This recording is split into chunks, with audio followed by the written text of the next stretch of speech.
Parazitlər infeksiyalara qarşı necə qorunmaq olar? Parazit infeksiyaların yoluxma yollarının əsas yolu fekal-oral yoldur. Yəni ağız boş olan yoluxmalara daha çox rast gəlirik ki, bu da əsasən qidalanma zamanı, əl-ayaqların kirli olması zamanı mümkündür.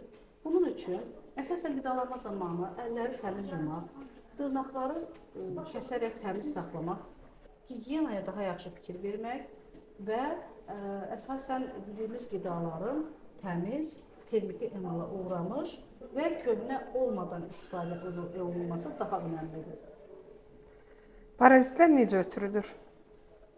Parazitlər həm fekal-oral yola ötürülür, dəri təbəqəsindən keçən parazitlərimiz var, qidalanma vasitəsilə keçən infeksiyalarımız var və yaxud bəzi parazitlər su hövzələrinin daha çox olduğu üçün elə içdiyimiz sulardan daha çox ötürülə bilər.